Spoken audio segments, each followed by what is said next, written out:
Welcome to Vegas Revealed, episode 83. This week we are spreading the love, light, and peace with the one and only Carlos Santana. I get to meet people and share music in many, many levels and connect with people's hearts and understand also what are their dreams and aspirations. Our new interview from the Strip is straight ahead. And Vegas goes goo-goo for Gaga. Lady Gaga sets the return of her hit show, Jazz and Piano. We've got all the details. Plus, we all know that Vegas is a foodie's paradise. We sit down with a longtime friend who does deep dives into the culinary scene here in his new podcast. Let's get that wheel going. Let's go to Vegas, baby. Let's go tonight. Let's go to Vegas. We'll stay up all night. Welcome to episode 83 of Vegas Revealed. Sean McAllister here, along with Dayna Roselli. And Dayna, you're calmed down a little bit from a bit of a debacle down on the Strip. I guess you could call it that. Yeah, Sean, I usually go on the Strip, I feel like weeknights. It's been a while since I've actually hung out at night on the weekends on the Las Vegas Strip. But you kind of turned into a little bit of a party animal. I know. I had all sorts of stuff going on last week. Actually, I was there Friday night, Saturday night, and Sunday night, all different locations. The Wynn, the Cosmopolitan, and then the Venetian. Jeez. Okay? But here's the deal. The Wynn has free parking, the Venetian has free parking, but the Cosmopolitan did not on Saturday night, okay? And that's where I got a little huffy on Twitter. Okay. And we're getting lots of responses, lots of favorites and retweets, and everyone's 2 cents, so I thought I would address it here on the podcast. Okay. I didn't say what hotel I was at on Twitter, but now I just am mentioning it was the Cosmopolitan. Because it's Vegas Revealed. Exactly. I was there Saturday night, and yes, Saturday on the Strip is very busy. Parked, I have no problem paying for parking. I get it. Some hotels want to charge for parking. But I was there with 6 people. There was a dinner. The bill was over $1,000 plus tip, the whole 9. I go to leave, and then I had to wait 50 minutes just to get out of the parking garage because they wanted my $10 parking charge after we spent over $1,000. And I thought, 50 minutes, this is just a bit extreme, right? Because almost an hour just to wait to get out of the garage. Exactly. And, it's because one by one, everyone needs to go through, pay at the thing, the arm has to lift. Sometimes people have trouble paying and they're not taking their credit card. So the whole thing was backed up. There's floor after floor. It's underground. It's hot in there in the summer, And you know what? I was just thinking, these garages were not meant or built for paid parking. No, they weren't. And so it's just... My frustration came from, we need a better plan. This was ridiculous. People were frustrated. People were beeping, and 50 minutes went by, and I thought, I don't even know if this is safe, to be honest. Anyway, it had nothing to do, because everyone's coming at me on Twitter, well, it's paid parking, that's the world of a big city, and I'm like, no, I get that. I'm gonna pay to park, As I mentioned, we paid a lot of money at a restaurant inside there, and I thought, all this for my $10? There has to be a better system. Something that I chimed in with was you and I live in, or from, I should say, New York State, where the New York State Thruway is. Right. And I had mentioned, first of all, that maybe we could have an easy pass system. And then you were saying, yeah, this works really well on the New York State Thruway. Well, it does. And just recently, within the past 6 months or so, the New York State Thruway has gotten rid of toll booths. It's a toll road. You have to pay to get on and off the Thruway and drive all the way across the state. And they used to have actual toll booths where you had to stop and pay a person that toll fee. Well, they've gotten totally rid of the toll booths, and it's all an electronic automated system now. They have this big archway of cameras and sensors that span the entire Thruway, the highway, and they take pictures of your license plate. If you have an Easy Pass transponder in your windshield, they'll scan that, and then your credit card, which is all set up in your Easy Pass system, is just automatically charged. Right. So I don't know why. And if you don't have an Easy Pass transponder, your license plate is caught on camera, and the state will eventually charge you for the toll if you didn't pay for it. So I don't understand why that technology can't be used in parking garages. I mean, on the thruway, people are going up to 100 miles per hour speeding through there. Yeah. People aren't going that fast coming out of a parking garage. No, it's like just, it should be able to read something and then the arm goes right up so we can keep the flow going. It just ruined my night. I had a nice time and, you know, it was like 10:50 that I left. I think I got home at like 12:15. Jeez. And I was like, this is just not a good system.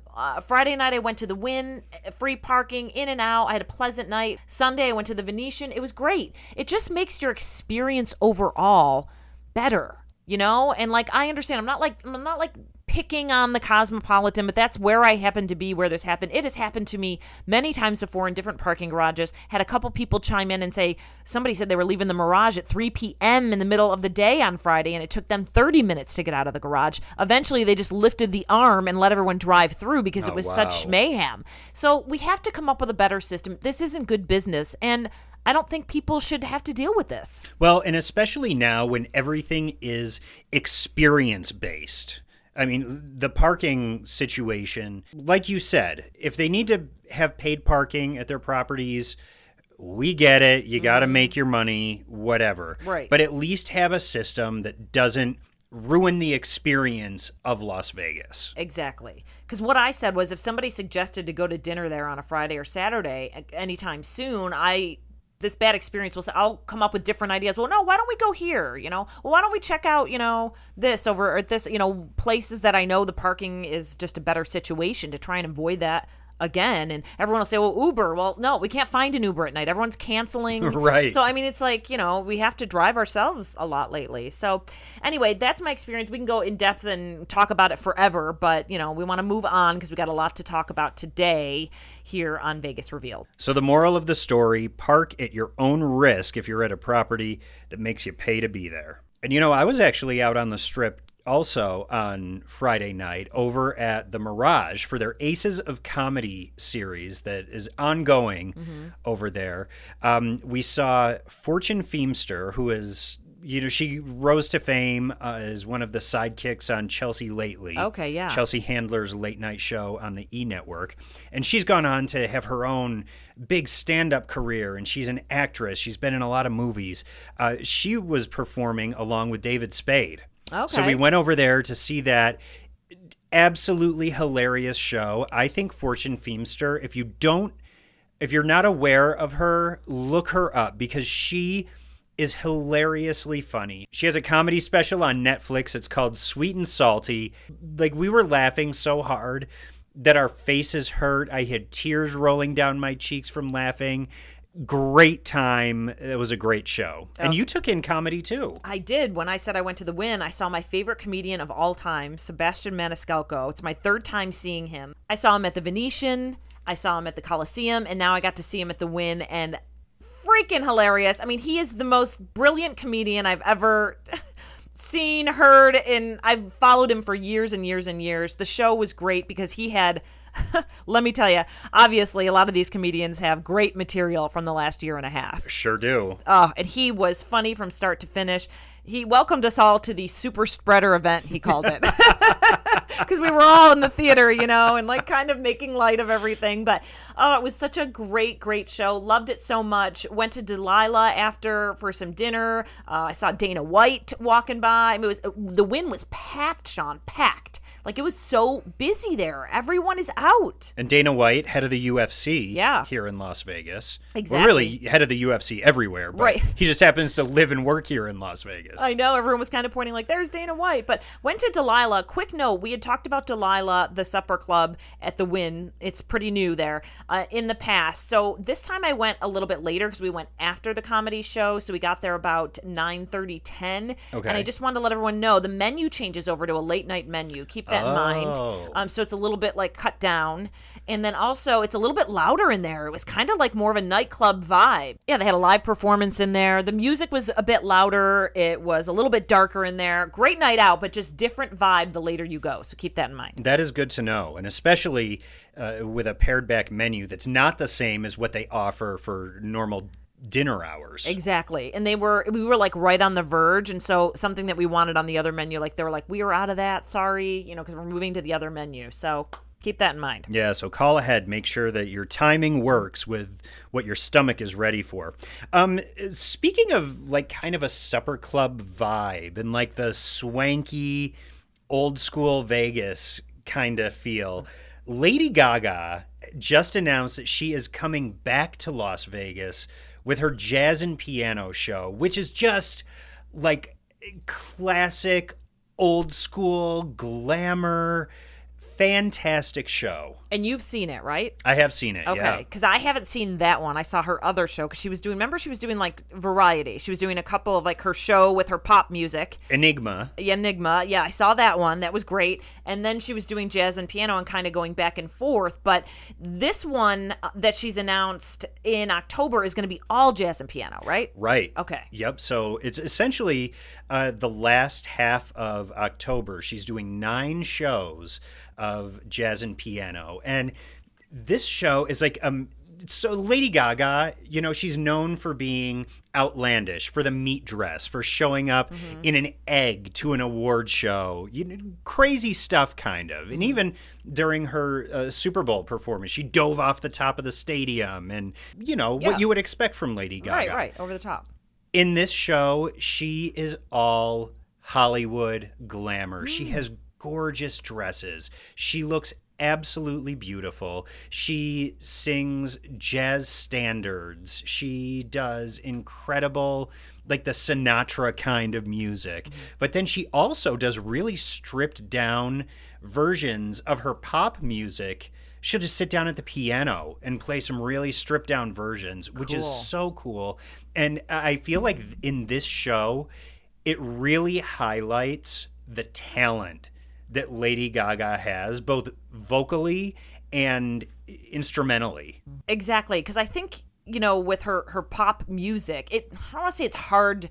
It's good, but like the talent comes when it kind of slows down a little bit. And like you said, this kind of version of a singer and songwriter and musician. Yes, and she is just so good. This style, it just highlights all of her talent so perfectly. Again, Lady Gaga, jazz and piano over at the Park Theater at Park MGM for 9 dates, starting October 14th, going through Halloween on October 31st. That'll be fun. It will be fun. I bet all the little monsters will be out that night. Yeah, and Lady Gaga's in that movie that's coming out called The House of Gucci. So I forget when it comes out, but sometime this year. That looks good too. She's really talented. Real quick, wanted to mention Sunday night, I went to a show called The After Party. It was sold out. Some friends were there. They had some extra tickets that were left over, and they said, want to come down. This features Nick Carter, Joey Fatone, AJ McLean, and Wanya Morris, all from different boy bands.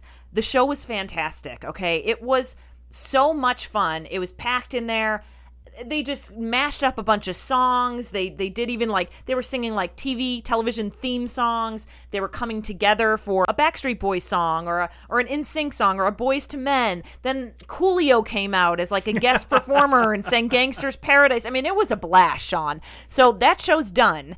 But I have a feeling it's going to be back. It was too popular. They were sold out every single night. I think they did Thursday, Friday, Saturday, Sunday. Okay. Yeah. So and then, of course, the Backstreet Boys are coming back to Planet Hollywood for a Christmas show at the end of the year, which I know a lot of people are excited about. Yeah. I ran into Jeff Timmons from 98 Degrees. I'm going to give Jeff a little mention here. Oh, it's just like a boy band paradise. Yeah. And he's got a show September 16th with 98 Degrees at Mandalay Bay Beach. So if you want to see 98 Degrees. The boy band thing is, and I'm going to see Debbie Gibson and Joey McIntyre. You are too. You're coming with me on Saturday night. So it's all these revivals, but people are loving it so much because it is just fun. The music, then they mix in some new stuff, but it's just great. I saw some Debbie's costumes that she's going to be in. It's just so much fun. It is, and it's such nostalgic music too. And you mentioned Jeff Timmons. He's been a longtime friend of each of us since we've lived here. So we'll need to find a time to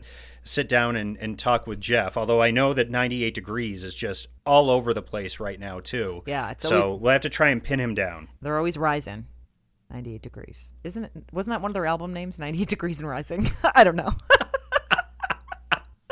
I look forward to 98 degrees in Las Vegas at some point. It's been a long, hot summer. Jesus. 109 today, by the way, everyone. I long for the temperatures in the 90s. And listen, for people outside of Las Vegas, just taking a little detour here to talk about the temperatures. When it hits 100 or even 98 degrees or 95 degrees, it is like the whole world changes. You're able to go outside again. It's just the right amount of warmth where it makes you feel like just warm. Right. Instead of like just being in a sauna. Yeah, it's different. It really is different. It feels like fall in our people heads. always say, they're like, oh, 100 degree. They're like, oh, 100 degrees, 110 degrees. What's the difference? Well, there's a big difference. 100 degrees is really nice, and 90s are even better. Yeah. Tangent over. Okay, love it. Love a good tangent. All right, let's talk about Carlos Santana. Legendary guitarist. He's back at the House of Blues. We had the opportunity to go over to the House of Blues and sit down with him this week. What a pleasure. He's back on stage once again, and this will be his 9th year performing here at the House of Blues. And of course, he's performed here in Las Vegas for even longer than that. But really, over at the House of Blues, Carlos Santana has become such a fixture and a fixture here in Las Vegas. So it's always great to talk to Carlos Santana. Carlos, how are you, man? I'm very grateful and very happy. You could go anywhere to have your show here in Las Vegas. What do you love about it? The energy, the dreams, they're very tangible. People in all walks of life come here, and sometimes it feels like being in Las Vegas, it's like being in a movie with the Avengers, because you have like people who have the superpowers doing this, the Cirque du Soleil. I mean, just the Cirque du Soleil alone, it's a whole ocean of artists who are really in shape, and so it's a place where dreams are very tangible, and they become people will their dreams to be here.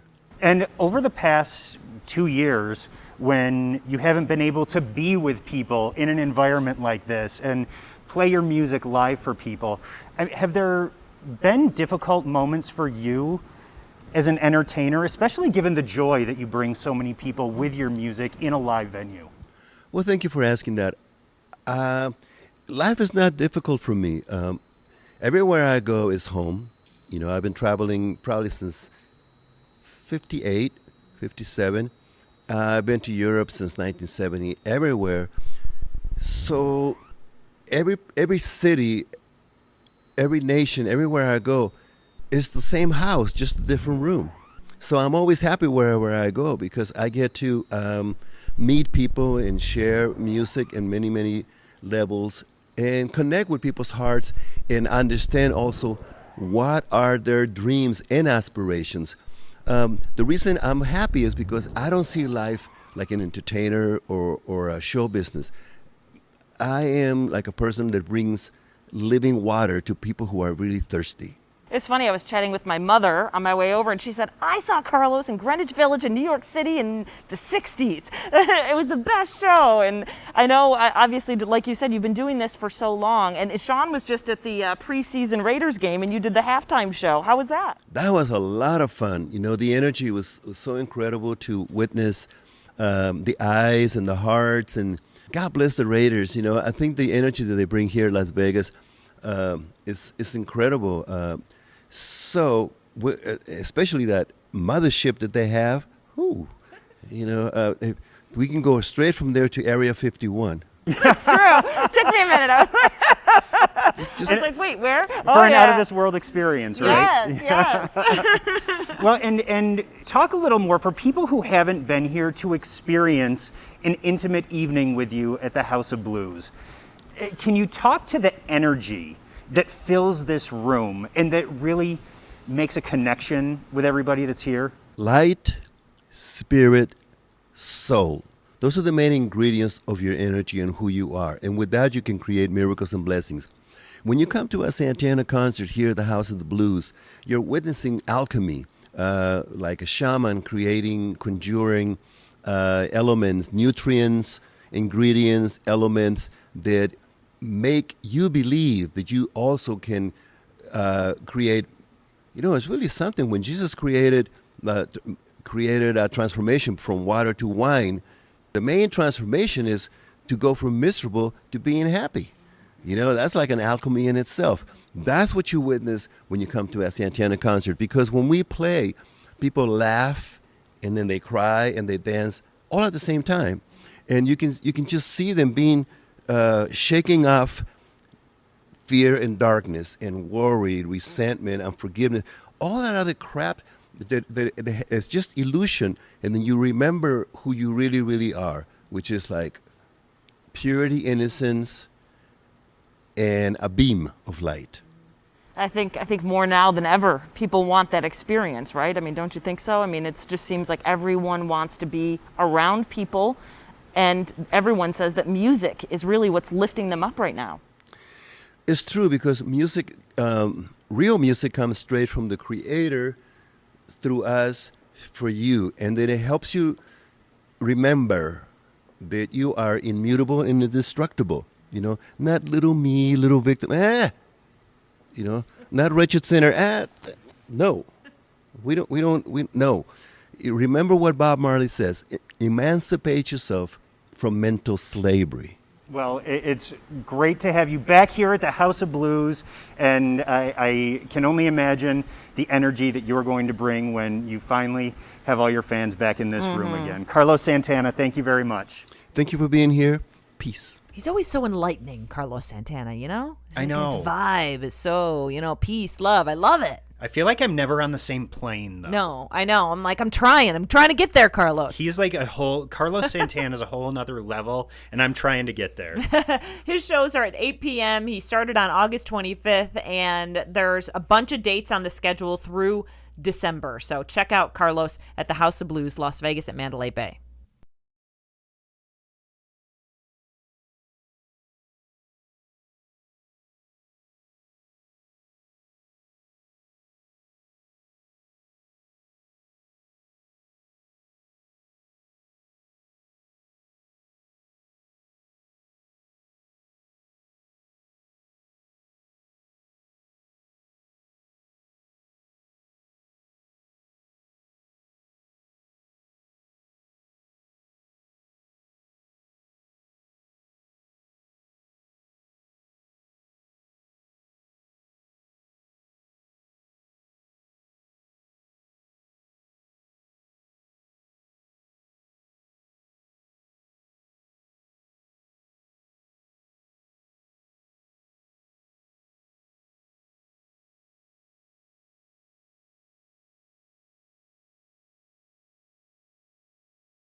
All right, we're going to wrap up today. We have a certain amount of time every month in our subscription.